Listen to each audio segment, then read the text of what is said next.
नमस्ते। क्रिकेट में ना असली लड़ाई कभी कभी मैदान के बाहर लड़ी जाती है, शब्दों से। T20 वर्ल्ड कप में भारत की जीत हुई और उसके साथ ही एक कमेंटेटर की भविष्यवाणियों पर जबरदस्त बवाल मच गया। ये कहानी सिर्फ क्रिकेट की नहीं है, बल्कि तीखी आलोचना और फिर मैदान पर मिले करारे जवाब की है। तो चलिए आज इसी पूरे विवाद की पड़ते खोलते हैं। इस पूरे विवाद के सेंटर में थे पाकिस्तानी क्रिकेटर मोहम्मद आमिर। सोर्स का दावा है कि उन्होंने एक बहुत बड़ी भविष्यवाणी कर दी कि भारत वर्ल्ड कप से बाहर हो जाएगा। बस इसी एक लाइन ने क्रिकेट की दुनिया में जैसे एक तूफान सा ला दिया। तो सबसे पहले समझते हैं ये विवाद की चिंगारी आखिर लगी कहां से।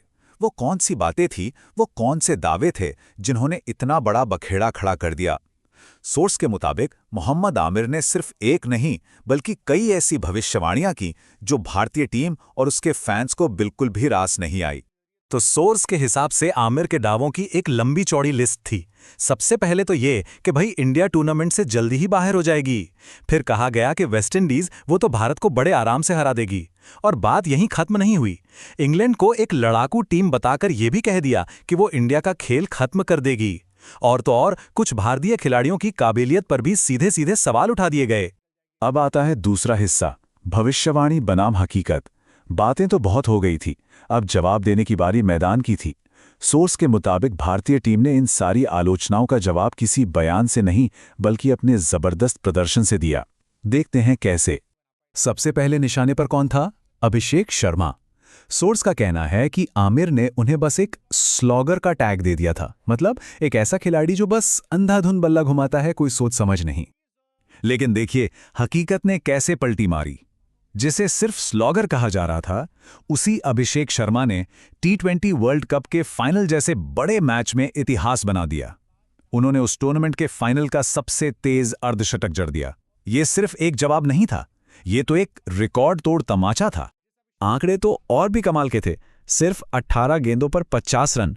सोचिए जरा, वर्ल्ड कप फाइनल का प्रेशर और ऐसी तूफानी पारी।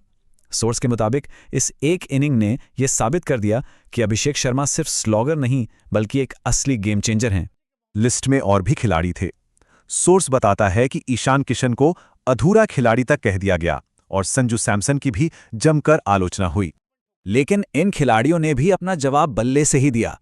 सोर्स के मुताबिक ईशान किशन ने एक बेहद अहम नॉकआउट मैच में 50 लगाई और संजू सैमसन, अरे उन्होंने तो फाइनल में रनों की बरसात ही कर दी।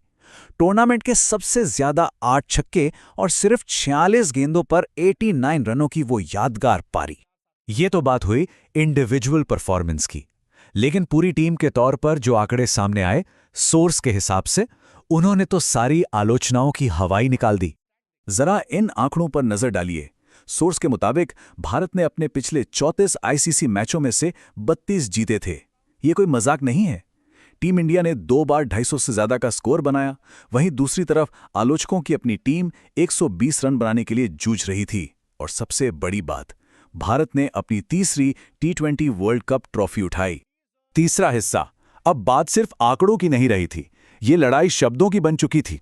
सोर्स वीडियो में इस पूरे विवाद ने एक बहुत ही इमोशनल और राष्ट्रवादी मोड़ ले लिया, जहां जवाब सिर्फ बल्ले से नहीं बल्कि बहुत तीखे शब्दों से दिए गए।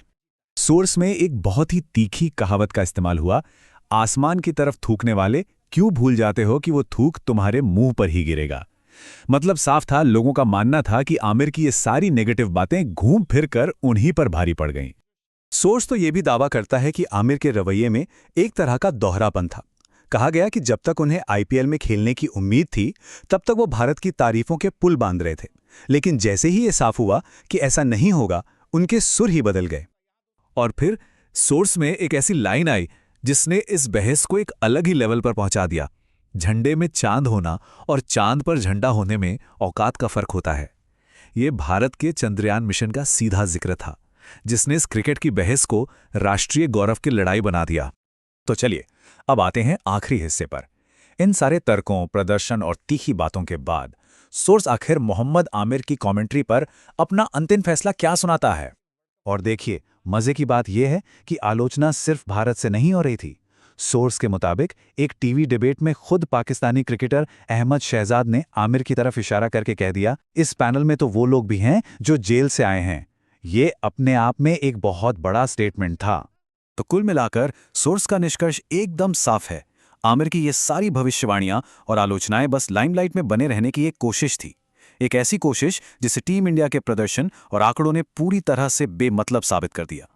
ये पूरा वाकया हमें एक बड़े सवाल के सामने लाके खड़ा कर देता है। आज के इस 24/7 स्पोर्ट्स कमेंट्री के ज़माने में एक सही विश्लेषण और किसी को सिर्फ उकसाने के बीच की वो पतली सी लाइन आखिर है कहाँ, इस पे सोचिएगा ज़रूर।